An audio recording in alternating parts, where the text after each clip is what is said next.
fascine, encore une fois. Et voilà, pour moi, il n'y a vraiment aucune difficulté de le filmer, de le représenter en tant que héros, dans la figure du héros. Je propose qu'on passe à quelque chose d'un peu concret. On va voir, on a préparé 3 extraits de films, donc on va les voir. Après Predator, donc vous réalisez Die Hard, Cage de cristal, qui est un énorme succès, qui lance aussi la carrière de Bruce Willis comme héros, comme acteur de films d'action. Et après Die Hard, après le succès de Die Hard, vous ne faites pas la suite, mais vous faites un film qui s'appelle Red October, à la poursuite d'Octobre Rouge, qui est un récit qui est l'adaptation d'un roman de Tom Clancy, d'un best-seller, qui est un récit de guerre froide, en fait, qui est une histoire de sous-marin soviétique qui fait défection, mais on ne sait pas s'il va attaquer l'Amérique, c'est un sous-marin nucléaire, ou s'il va se rendre aux Américains. Donc il y a un suspense, il y a une poursuite, etc. Et avant qu'on parle du film, et surtout au-delà peut-être du film, peut-être de quelque chose de plus large, qui serait la manière de mettre en scène chez John McTiernan, je propose qu'on regarde les toutes premières images du film, juste avant le générique. C'est pas très long, parce que c'est une scène un peu particulière, et je crois que John a un certain nombre de choses à dire sur cette séquence. Voilà. Est-ce qu'on peut lancer le début à la poursuite d'Octobre Rouge? Alors c'est une scène, je pense que je voudrais que John nous parle de cette séquence qui est très impressionnante. On passe finalement du très gros plan à un plan non seulement général mais monumental avec ce décor, et ce qui fait un effet immédiatement extrêmement impressionnant sur le spectateur. Et je voudrais qu'il nous raconte comment a été conçue cette scène et comment elle a été tournée. Voilà. Et combien elle a coûté?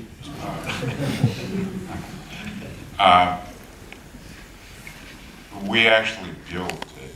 That's a big pile of steel on 2 600-foot long barges.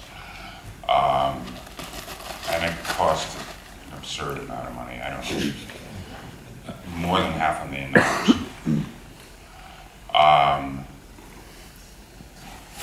And my premise was that if you didn't believe that the submarine was real, and you didn't think that the submarine was a monster, that none of the story mattered. It was as simple as that. It was the only time the thing was on the surface. It was the only time you could compare its size to anything else. And they didn't have digital effects that were plausible. At the time, one could always see it was phony, and that if the audience thought that the submarine was phony or was a concocted thing, then the story simply didn't exist. So that was why I pushed so hard to get to shoot that. The background is all from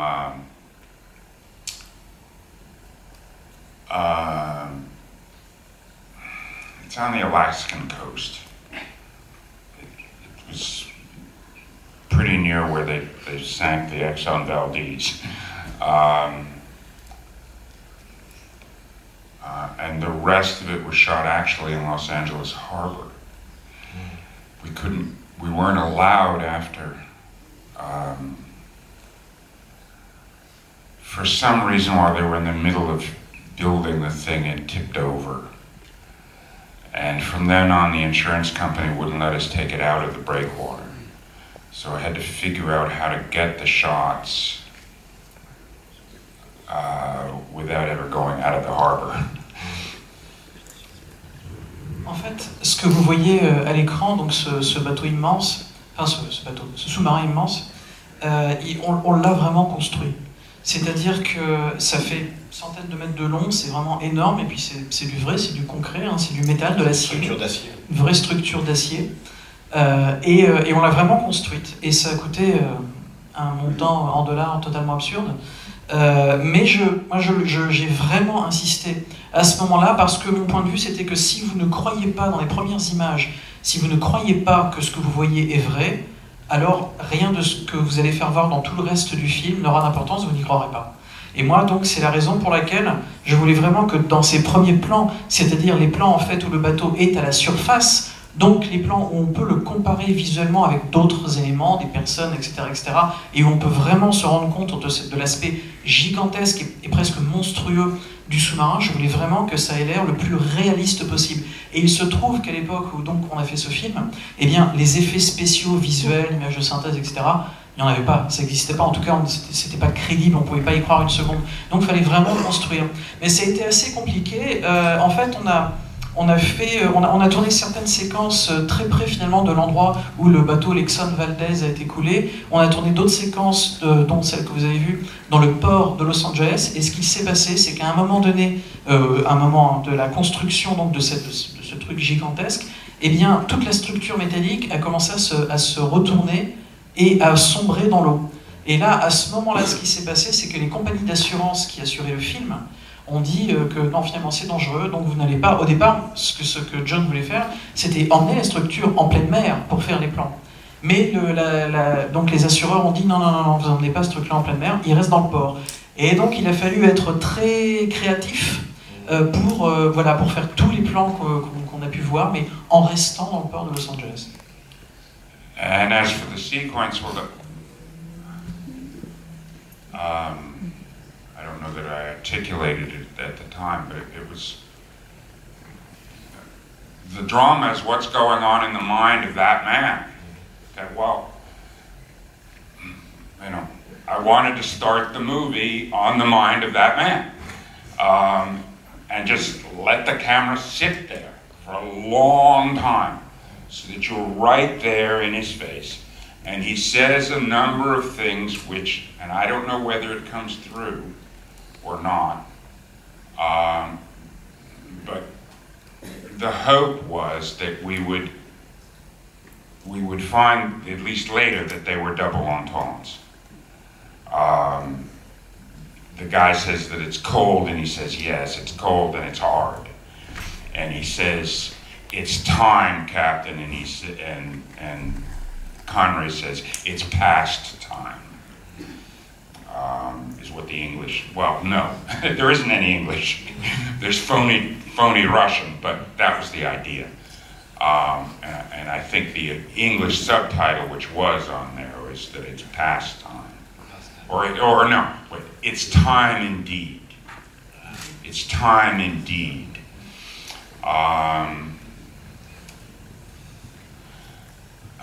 I don't know, as I said, I thought that was where the essence of the drama is, and you start it there, because the whole movie is about what's going on in this man's head.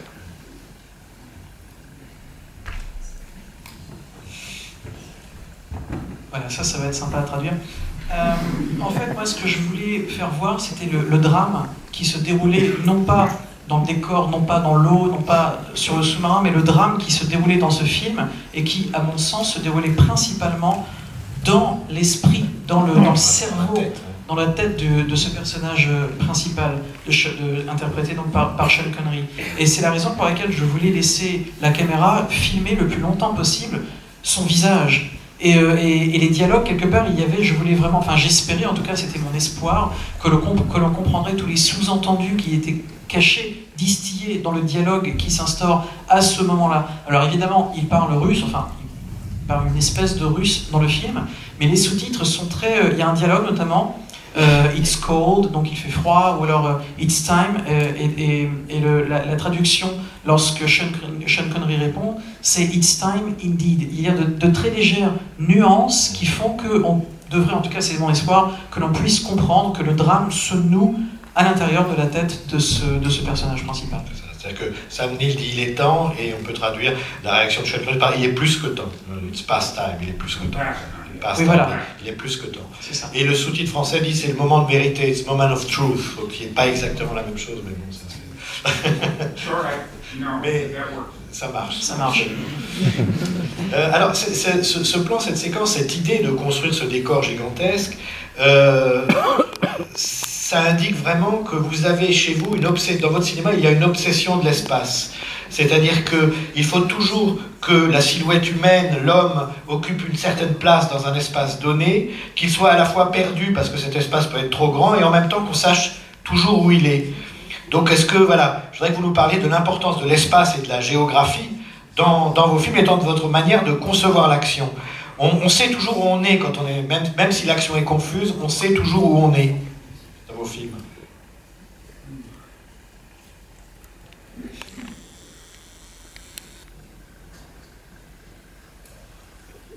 Well, we call them action movies, but in movies where there is physical conflict,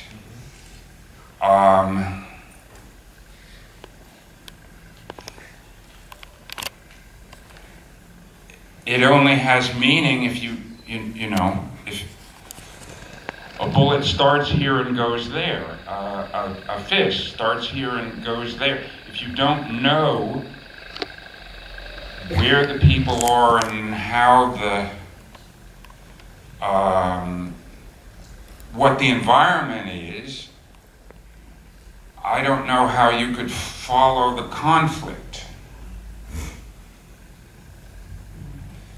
Vous savez, on parle de films d'action, mais je crois que c'est, bon voilà, dans tous les films au sens large du terme, les films où il y a un conflit physique, un conflit entre les personnes, une bataille, le sens que l'on peut apporter, eh bien le sens n'existe que si l'on sait d'où part la balle de revolver, par exemple, et où est-ce qu'elle s'arrête, en tout cas dans la tête de qui il s'arrête, ou d'où part le point et dans le visage de qui il s'arrête. C'est-à-dire qu'on ne peut réellement comprendre les tenants et les aboutissants de l'action en elle-même que si l'on sait précisément où on est et où sont les personnages. Oui, mais ce sens du détail et de l'espace est quand même très très particulier chez vous, parce qu'on sait, il y a beaucoup de cinéastes d'action, en général moins intéressants, qui se moquent de la logique de l'espace, qui préfèrent capter un mouvement, une énergie, ou faire des effets de montage, par exemple, alors que chez vous, on dirait que le réel est toujours là. Voilà. Donc voilà, je sais pas une question, mais... I mean, thank you. And there are certainly other filmmakers who don't. You know, I mean, I won't mention. There is a style of filmmaking that is often, you know, you use.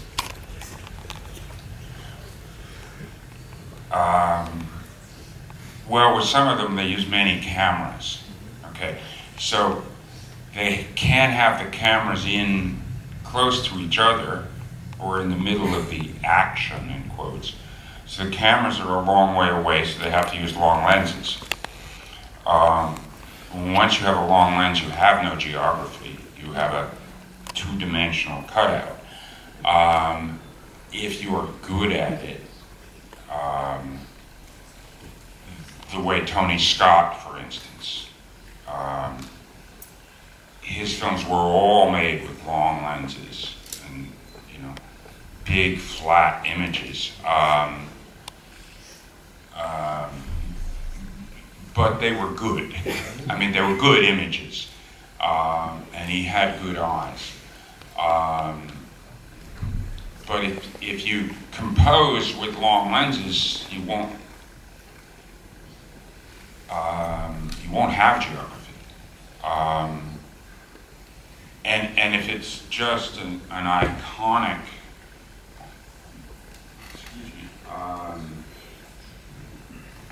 face-off of two giant forces, then it works. But I don't know. You know, when I was doing it, I didn't think about it. It was just, I'd seen loads of action sequences where I couldn't tell what was going on, and I wanted to know what was going on. As a spectator, as a boy, you know, out there in the audience, well, how did he get around the Indians, or whatever? You know, that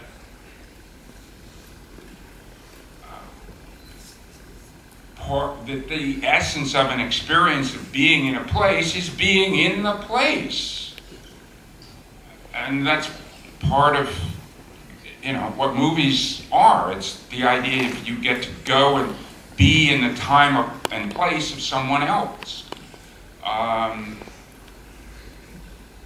Well, I'm being unkind. You should go ahead and catch up. No, it's okay.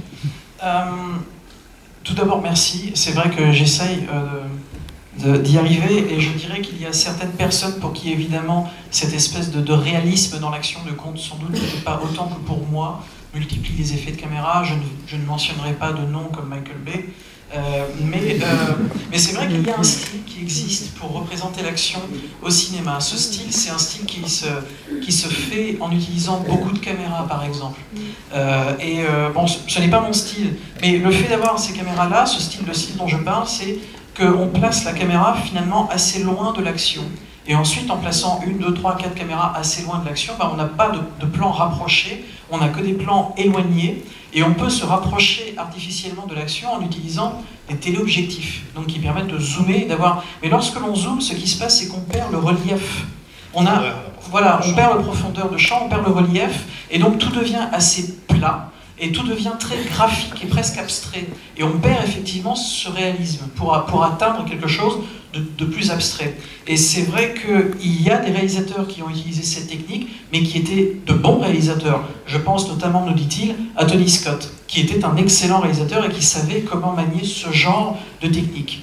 Mais pour les autres, eh bien voilà, ils ne sont pas aussi bons. Et moi, en tout cas, c'est pas comme ça que je voyais la chose. Moi, je pense que, si vous voulez, ça marche très bien lorsqu'on veut faire voir un face-à-face entre deux forces titanesques. Ok, certes, on peut faire des très belles choses, mais en ce qui me concerne, faut savoir, nous dit-il, qu'à l'époque où je faisais ces films, je ne réfléchissais pas à ce point-là à la représentation que je faisais des scènes d'action, etc. etc. Je ne réfléchissais pas à outrance, ça se faisait et ça fonctionnait, mais je réfléchis maintenant sur ce que j'ai fait. Mais à l'époque, c'était beaucoup plus instinctif dans la manière de faire. Et il faut savoir que moi-même, lorsque j'étais beaucoup plus jeune et que je voyais des films, des westerns par exemple, eh bien, je voyais des scènes d'action et j'avais cette envie de réalisme que vous avez donc retrouvé dans mes films. Lorsque je voyais quelqu'un, par exemple un cow-boy tirer et puis tout à coup sortir de la scène et puis revenir intact, indemne, moi je me disais mais comment il a fait, comment il est sorti du truc, comment il s'est sorti de la situation. Et ça, c'est des questions que j'avais en tête, et donc je voulais encore une fois essayer de filmer mes propres films de la manière la plus réaliste possible. Et puis aussi le fait puisqu'on parle de géographie, pour moi, le meilleur moyen de représenter cette expérience qui est donc l'expérience du film, c'est-à-dire de voir un film et donc d'être en quelque sorte projeté dans un espace et projeté à une époque en particulier, eh bien c'est vraiment de faire voir cet espace, cette géographie, cette époque de la manière la plus réaliste possible pour pas que le spectateur soit perdu dans quelque chose d'abstrait. Donc c'est vrai que le concret, le réel m'intéresse beaucoup.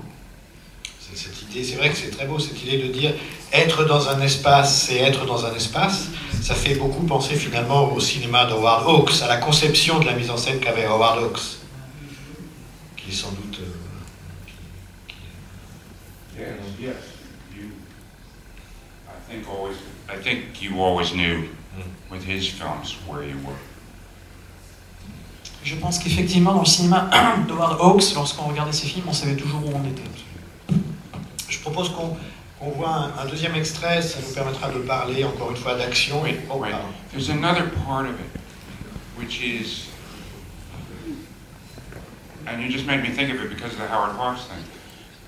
It's if you approach your audience honestly, and you're not trying to create like advertising illusions to deceive them, then you should try to honestly give them the information of the dramatic situation, or of the conflict situation, or whatever. That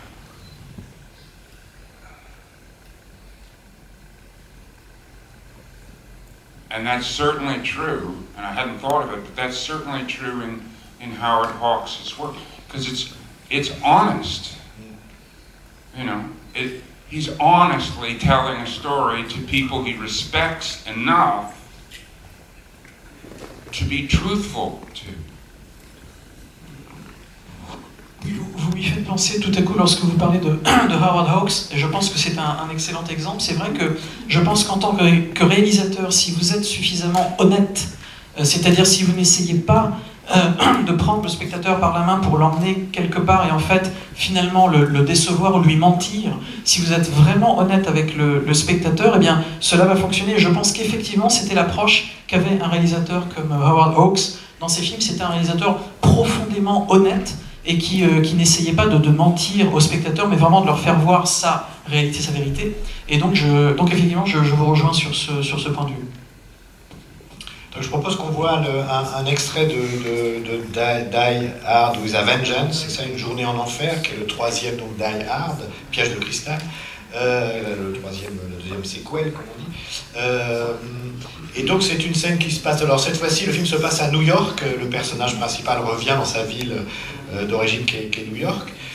Et c'est une scène de voiture, de course de voiture. Enfin, c'est-à-dire que les deux personnages principaux, incarnés par Bruce Willis et Samuel Jackson, doivent se rendre en un temps absolument impossible dans un endroit, parce qu'ils obéissent aux injonctions d'un terroriste qui menace de faire sauter une bombe. Donc comment passer d'un endroit à un autre de New York en plein milieu de journée, dans les embouteillages?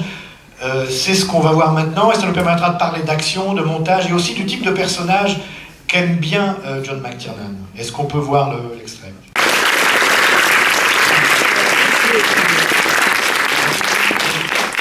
J'aime beaucoup cette séquence parce qu'elle dit beaucoup de choses du cinéma de